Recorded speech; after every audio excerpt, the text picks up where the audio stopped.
Welcome to Grand Auto Food Store, your premier destination for a delightful selection of rice in the Gambia. We proudly offer Sadam, Barabara, Fash, Jasmine, and Basmatic, all sourced from a local Gambian brands. You can visit us in number 13 Hagan Street in Banjul, but also Kairaba Avenue opposite the Pipeline Mosque, where our friendly team is ready to assist both wholesale and retail customers. In addition to rice, we feature Dondo Jasmine 5% broken, Rainbow Basmatic 5% broken, Golden Grain Rice or commonly called Sadam 100% broken, Sky Rice or called Fast 100% broken. But also, we have Delight, commonly called in the Gambia as Barabara 100% Sotex, meaning it has no broken context in it at all. Whether you are stocking up for your kicking or you need light quantities for your businesses, we have you covered. Experience the joy of shopping with a local Gambian business today or call us at 2142-049, 2142-049, or better still 755-1911, 755-1911. Viewers of TXD TV, welcome to our Youth Empowerment and Innovation series that we have for you weekly on TXD TV. And here on the program today, we have a very innovative, inspiring guest that is transforming societies, communities, and even building skills in women. In women, I will call it youth in different aspects. That includes the Bagwe returnees, as himself is a Bagwe returnee, but he will tell us more about that. But first of all, I am your host on this program, Mustapha Jarju, and here in the studio we have Buba Sultan Saidykhan.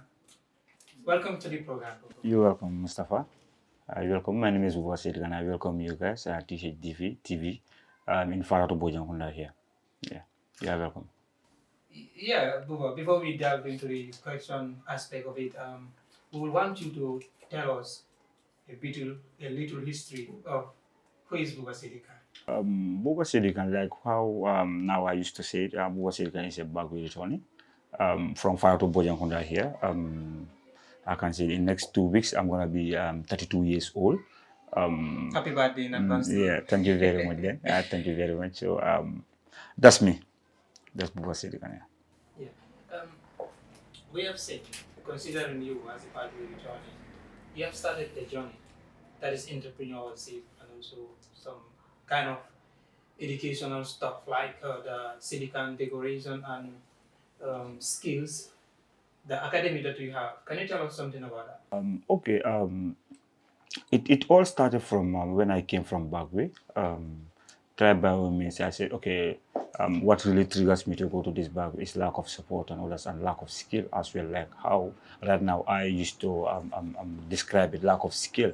So the only thing I need to do is I said I'm gonna discourage youth not to take this Bagwe journey. So what steps should I do? So the steps include this skill academy. I try about to train youths with skill, entrepreneurship, leadership, mentorship, and others. And try about to put skill in it. And that skill is painting, wallpaper installation, wall panel installation. And now the backbone of everything that make it as a skill academy is the recycling. Try about to pick things from those dump site and try about to recycle them. Yeah, so that's why right now that's where we are. And we say about training some youths in it. I'm trying now make it a bigger, large to train youths as well on whatever we are doing in the skill academy. How successful is this journey transforming people's life, most especially the Bagwe returnees? Because considering some of the youth that take this Bagwe journey are having lucrative job before they left for the Bagwe journey. So, do you think those people will fail on the Bagwe journey, abandon their job, that lucrative job that they were doing, and come and venture into something that you have to go to the maybe the dump site to collect things and make things work for you? Yeah, it's just like whenever we meet, dialogue is everything. I used to dialogue with them, not only Bagwe journalists, but even youths, dropouts, and single mothers. I make sure include all of them in this because not only Bagwe journalists go under trauma. Society will point at them, even single mothers. Society point at them, youths who are not employed. People will point at them in the society. They don't have use because they don't have job and others. I make sure I bring them together because that's what sometimes it gives me trauma a lot sometimes. When I came out, they were like, okay, hey, he's a failure, he did not cross to Europe and all that, he will not make it in life. So I said, okay, I think I need to change this narrative. Does not mean you have to be in Europe to make it in life. You can be in this country. Giving them that motivation discussion with them, and it bring them closer to us. And from there, that's where we just move. Give them clue about business, entrepreneurship, and leadership. If they understand all those things, I'm sure when they have all these criteria, I'm sure they can follow me to the dump side, because they know that what they are doing, what will be the outcome of it. So that's why we try by all means, before putting you into a practical session, we used to have this mentorship with you, where I came from nowhere to somewhere else now, alhamdulillah. Trying by all means to build this skill academy to be where I am. Right now, we do not have a structure, but I can say alhamdulillah, because I'm training youths with because if you came back from back where you came, you are with stress and all that. Some people are stressed. Some people have been mad because of their society. Society point at them, give them negative words. You don't cross. They are failures in society. They segregated them. They make them out. They are not included in people. So the only thing I used to do is we make sure bring them together.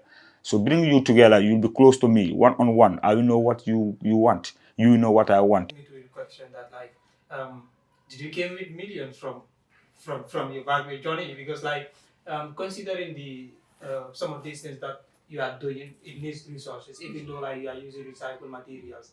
But tell us the millions that you came with. Yeah, no. As a backward returning, when I came back, we did not came with anything. I think they give us fare at the airport when we drop from the flight and take our documents and everything. They take our names. That's IOM. They say they are going to sponsor it with I think €1,000. That's around 60,000 to 58,000 dollars. Is many of my people I came with. I think we are around 60 something returnees, but I can say I'm the only person who do not get that money. I do not have money from them, because I follow them over 2 months, 3 months. Your name is not included in the document, so you cannot have the money. So I said, okay, push me to another level. So I forgot about their support. I did not have it. I did not have anything from anything when I came back. I was like, okay, I start fresh. So I know you know how that really pains. You start fresh. Your mates they have something 60,000, 58,000, some 63,000, but you start fresh. I say, okay, this thing will not trigger me to stop what I want, because when I was in prison in Libya, I tried by all means. I said, okay, if I came back, I'll make sure any bit I have been, any stress, any I'm tortured, the armed robbers and the Libya and others, all these torture, I'm going to tell you to use, to discourage them not to take this irregular migration. Are you telling us you have been through torture and all that? A lot. I have been into prison for some months. I have been into the desert. I see people who died in the desert. A lot. This bad way. So I said the only thing I will do is I'm not going to keep quiet in this. I make sure I put across newspapers anywhere on my Facebook account. I make sure every in the morning I make sure I put this thing to the youth. Let them believe in themselves. Let them tell about this to have a skill. Prison in Libya, and also how maybe your aim was to get to maybe in one of the European countries. That has failed. You were halted, being kicked in prison for months, as you said, then returned back to the Gambia with the intention or maybe dream of getting something through IOM. That too fails. But what really motivated you that today, I will say most youth are looking up to you, and that you are even making changes in society? What motivates you? Yeah, my mom is late. She'll be like, okay, Buba, since you are young, I used to observe you. You are someone whom even when you are in an early age, your mates listen to you a lot. I think that you have something leadership in you, something you have in you that you should not keep quiet. When I came from Bagwe, he's trying by all means every day. He will encourage me, putting me into even she's cooking. She will push me to the cooking and all that. So I said, okay, I need a target. I think I need to have a skill so that I will change the narrative, because I cannot tell you, don't go to Bagwe. Only just talking like that, I keep quiet like that. I say, okay, I have to give them something. If they get that something, I think through that something, before they get it, I'll be discouraging them not to take this journey and believe in themselves. Put courage in them. That's what we like. So that's are the things that my mom used to do to me. I said, okay. She called my elder brother. Okay, can you take Buba to be engaged in something? So he took me to a restaurant. I was a steward, washing plate and all that. So that was in play. I said, no, still in the prison where I was in prison, I have a target that I need to do something bigger. if you came back from back way, we are not failures. We are not someone who the society have to embrace us. So I need a target, and I make sure what I've been through, let the youth not to go that through the same treasure, this thing, the hardship and trauma and all that. So I said the only thing I'll do is, I was watching play. I said to the boss, okay, I want to be a barkeeper. So he was like, okay, do you want to, but you still watch play? I said, no, don't worry, you take me to watch a play, that's not a problem. I still watch a play, so I'll be barkeeper there before they know, because I do research a lot on Facebook, I do research YouTube. So through that research, I make sure I try back, even it should be around 6 months, only 2 months, I'm trying to buy women to be qualified, because I do research, I have a target. So I have that skill as well. So I enter in the kitchen, see how they cook continental food and all that. So I gathered that one too as well. I said, okay, I have two skills and I'm a waiter as well. So this three is okay. I think let me lift. No, if I lift this thing, is just like anybody who is in the industry will be the one to benefit. Let me push. Before 1 month closes, I met with one man, English man. He's from UK. He's doing painting and work installation. Then I follow the person. Yeah, but like before we move on, can you tell us your journey in Libya?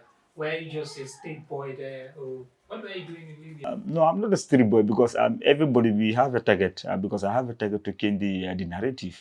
My younger ones who are from me, let them have a good education, because I could not have that. I graduated, I want to go to Gambia College, I could not have it. That's still Gambia to go to this bad way, because I could not have support.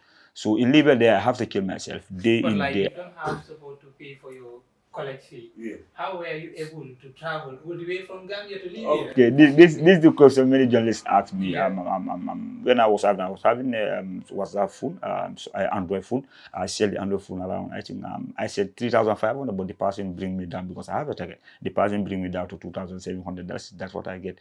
Then I moved to Mauritania. I work in Mauritania for 3 months, 3 weeks. So the money I got, that's the way. Anyway I go, because I know my family cannot pay for me. So it from Brikama here, I go to Serekunda. I work in Serekunda. The money I get, I go to Joshua, from Joshua to Banjul until I reach my destination. So like, yeah, because 2015, yeah, after graduation, 2015 to 2017. Yeah, almost 2 years. So then how many years did you spend in Libya?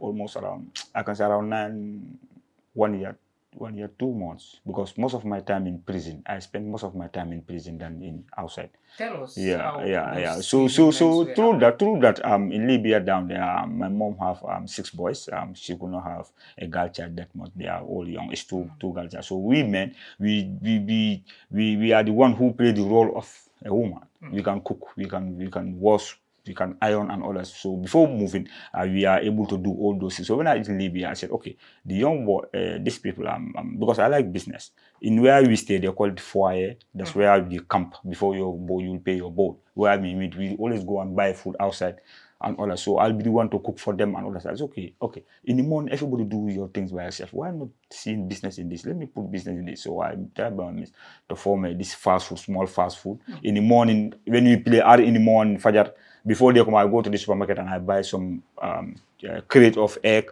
and I'll cook this thing, omelette for them, this afra and others. Then they will just move. I have gathered around 30 dinar or 40 dinar. I gathered, and then I follow them again. We go and walk the same walk again.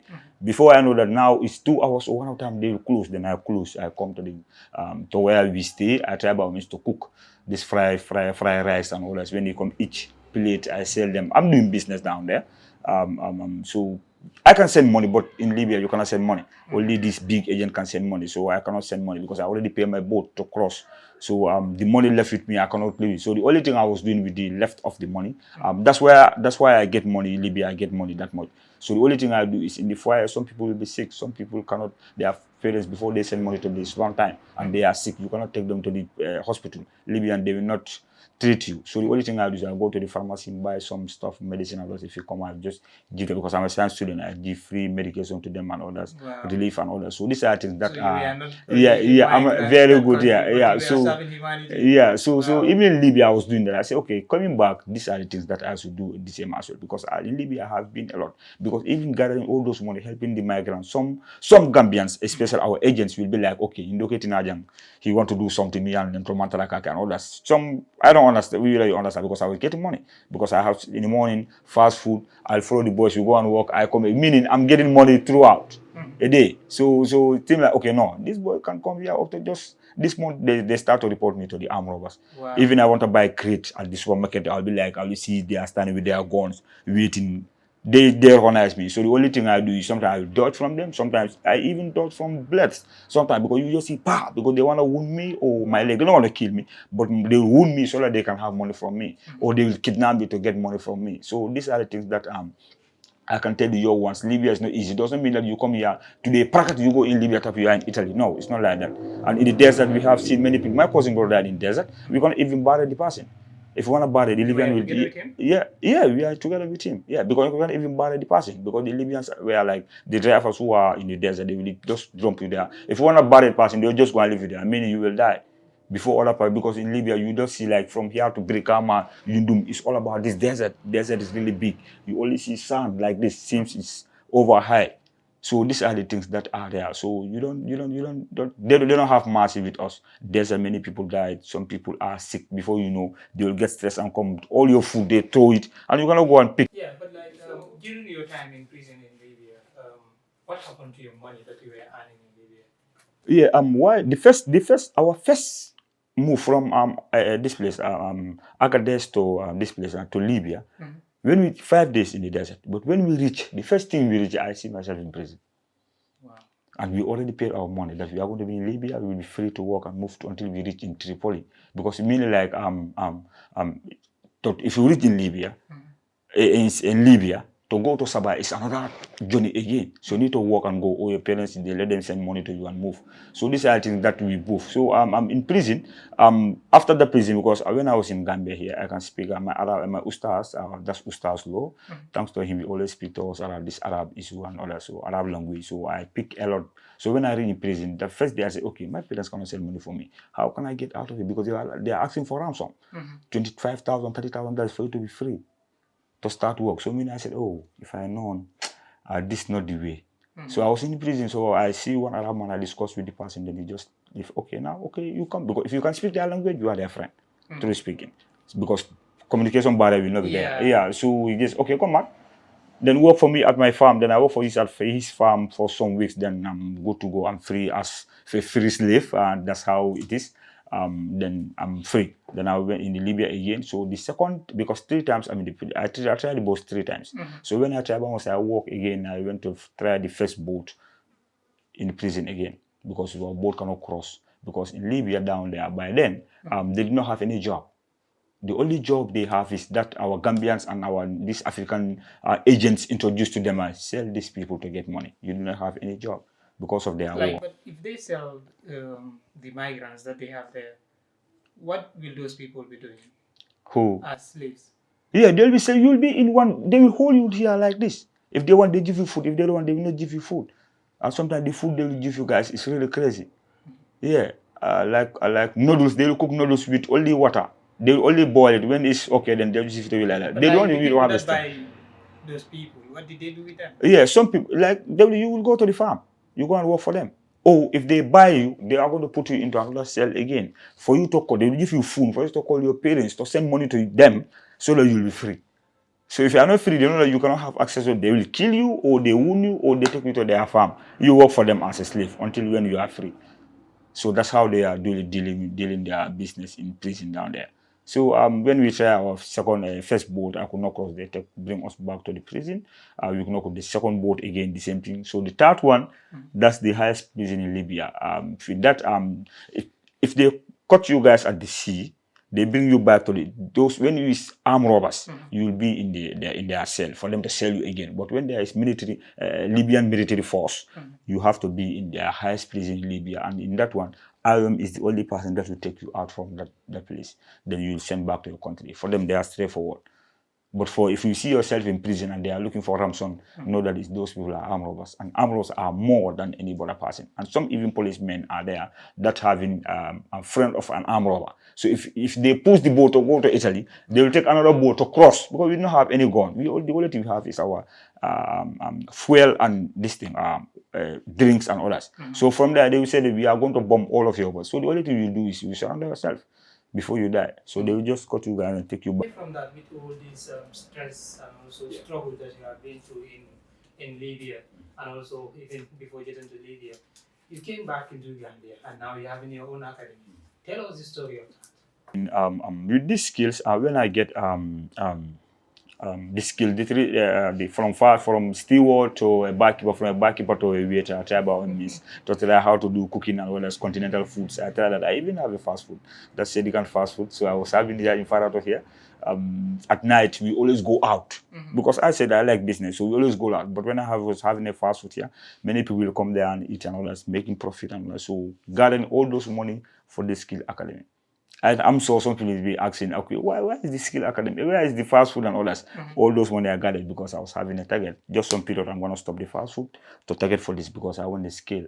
And in that fast food, I was selling your ones as well how to do cooking. And right now, those people are working in small restaurants and all that. What position is the academy now? I can say not that much standard, but alhamdulillah, because we are working on many things to have to be registered. To be registered, to be recognized as well, because whatever we are doing right now, we are doing for free of charge. Training the young ones on wallpaper installation, wall panel installation, and like all these things that we are doing, we are not earning anything out of it. Okay, no. All if you are the only just this right now presently, we have taken 60 students. I can say majority of them are females. For this wallpaper installation and decoration and all that, we only charge them $500 for their card and T-shirt and this thing.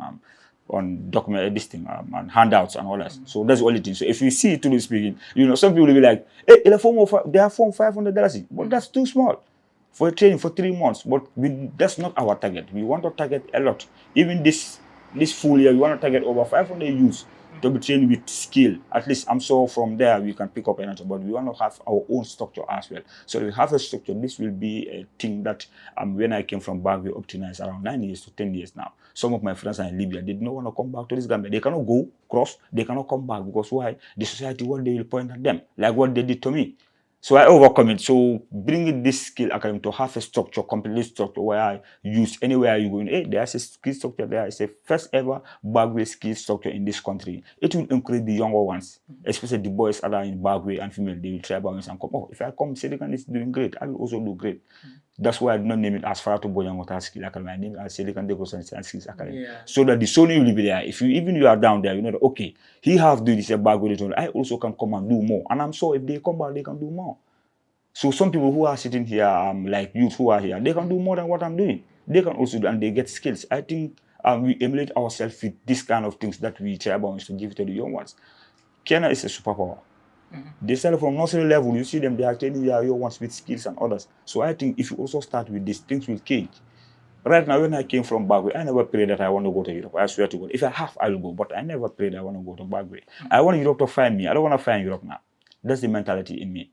So giving this your ones with these skills, not all these skills, but try about means to develop their organizations for them. Try about see potential in you, bring it out. Especially now we have more to this empower women leadership in this country, especially in this country. Because doesn't mean that powering women doesn't mean it's only for their position, but bringing out their voice, let them see because they went to a stage where they think that okay, that's where women have to stop. No. Just I interact with these women, I see them, okay, women have more potential, positive things than men, because men, we are always going for bigger position and they will be our voice and all that. So bringing them on board, let them be in decision making and all that, you'll get positive thing out of it, because we have more leaders that are doing great, especially female. So that's why this skill academy is going through, and it's going to be the first NGO skill academy in this country. It's not going to be free of charge. Yeah. Hello, our visitors. Once again, you reminded that you're working also on THD TV. This is your Youth Empowerment and Innovation Series with our guest here, who is very innovative, inspiring, and he's into a lot of things, and you can hear from his stories. And you reminded that this program is sponsored by Grand Auto Food Store, Grand Auto Car Decoration and Accessories, Grand Auto Car Business, that they are into all these businesses in the country. With their office in Kairaba Avenue and Banjul, where you can get, if at all you need rice, cars or car materials, including car accessories or decoration materials, they have all this for you. Coming back to you, Saidykhan, tell us with the journey with regards to your academy, what are some of the success stories that you can maybe beat your chest today to say, I'm proud that I'm into this today? Yes, Steve Tarawal for $17,000. That's why we make this care. and we are proud, and we're going to present this care to him. Are you telling us that that is the biggest support that you Yeah, have yeah, gotten? yeah. 17,000 Gambian 17,000 dollars? Gambian dollars. We did not have support, and we ran to many places we could not have support. Yeah, so the only thing we do is let's forget about money, because when it comes, we are going to take it. But if you focus on money, your plan will not go. That's what happened to me. So the only thing I do is I make sure I park money like this. You can start business with nothing. I start my business until I have salon, I have fast food, I have, now I can say that I have a fast this thing, a skill academy which is really running, making impact in the society. So I make sure giving you all these examples I can tell about me to discourage But you. like, did you kill all your other businesses because of this academy? No, I did not kill them. I did not kill them. Are they still Yeah, running? yeah, they are still running, because right now we even kept Saidykhan Fast. We didn't change the name. Now it's a partner business, and we are having a barbing salon as well. That one is going, because if we have a shop, we make sure we recruit young ones as well. We train younger ones with the skill we are having. So with this skill, that's why barbing and this cooking will not include them in the skill academy. But as far as we go up to what we expect as a structure, we are going to have our catering service where we train young ones as well for free of charge if you have sponsor, because that's where we build on. We build on ourselves with strong. So I But think like you are telling us that you don't have any support. yeah, Big dreams. yeah. How are you going to make these? Like still now I can say that we have this shop for about 1 year 8 months now, nearly 2 years. We are paying this rent, and we are nothing less than around $3,500 or $3,000 we are paying, because cars power and all this included. What we do is we are with the skill we are training the young ones as well, because I myself sometimes I close the shop, I make sure I go outside there to work. We do painting. If you want me to decorate your house, we are going to charge you for workmanship. This workmanship is going to be divided into three: one for the business, two for me, three for the younger apprentice whom I'm training as well, because they also have something to take to their family or their parents, so that they will know, they will be encouraged. But I make sure money is not your target. Your target is to have the skills. One day you also will be something else, which you know the money will come, even you know look at it. So these are the mentality we give to the young ones. We make sure money will not make us not to go. So that's the belief. Still now, that's why we are paying our shop. Anywhere we go, we are paying. This is where I get my resources. Yeah, you have also tell us that women empowerment is part of your top priorities. Yeah. Is there any success story of? Yeah, successfully. The plan is even going on. I'm like what I'm saying. We are having about 60 students. Right now, we are training on the recycling, wallpaper installation, and others. In our first batch of training, I think it's 15 to 16 youths we train. For wallpaper installation, wall panel installation, recycle was not part of it. With all these three things, I think we have about 8 to 9 female in it, and they are all qualified right now. They are all doing great. One was in a fast food selling in the morning for this food breakfast and others. When she close, she will look for wallpaper and go and work and come back again. Then she's earning too. So these are all part of our success story, whom we make sure single mothers whom the society point that we bring them on board. This backward is who want to go, we discourage them. Have female into male dominated? Yeah. That's painted. All here, when you see, these are all painted by women. Whatever installation outside the office. Wow. They were like, when they are painting, hey, Musoka painting, a woman is painting and all that. You say, yes, this is, God did not bring this skill for only men. With our means, we do it, and they are doing great. And right now, again, with this training again, women are into decoration as well again. Wow. Yeah, they are into decoration as well. We make sure, let them not segregate them. We include them in anything we are doing. We encourage them, you can do it. And one of my apprentices, she's late to come, but the lady is doing great. That's Tida. The lady is doing great. He's going up to Banjul. I have some works. I'm busy in the office. I make sure even in 4 o'clock, I have a work there. She will rush and go and do it and come. Fixing wallpaper. My biggest surprise is about 13 rules. She fixed it by herself. That one was the biggest surprise to me. I was like, yeah, 30, a single woman in a very good. So I was like, Alhamdulillah, these are things that I'm proud of. And right now, I cannot say they don't want to, Europe is in their mind, but many of them, they want to develop this content before they move, because that's the mentality I got, and that's what in them. So these are the things that I make sure, and with this skill academy, we try about organized about 6, because when I came in this society, I came, okay, like what I tell you, the society was pushing me away. So the only thing I do is, we have to dialogue.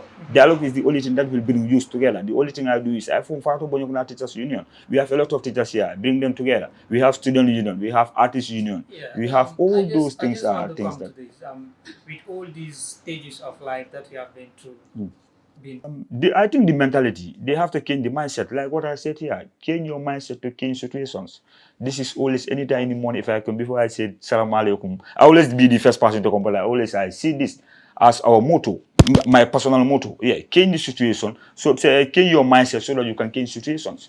When I came, I tried to change my mindset, to change the situation I was in. So I think they have to believe in themselves. You have to believe in yourself first before believing others. If you believe in yourself, I think things will change. And with all those negative words, I think you can try by all means to change you change a lot, truly speaking. I'm anywhere I go now, people say, hey, Saidykhan is my mentor, Saidykhan is my mentor. I don't want that, truly speaking, but I want them to believe in themselves. You change the mentality of yourself. Finally, what message do you have to send to you? Yeah, that's the message I'm telling you. Europe cannot be the only thing. Europe cannot be the target. Like Europe cannot be the success of only to have greener pasture in Europe. You can be in Gambia and make it. And truly speaking, not only me, we have seen some Gambians who are here and they can make it. Believe in yourself. If the government did not give you a job, create a job for yourself. Think out of the box. I think that's what the youth have to do.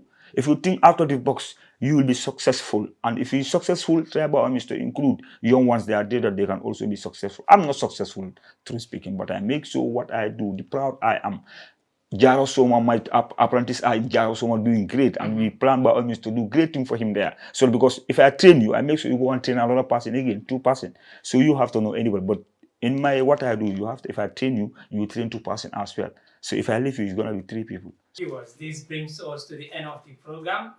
This is truly that shows to us that innovation is about vision, it's about courage, and every challenge that you have in life, as at the youthful level, you have all means to ensure you see and get to the dream that you are yearning for.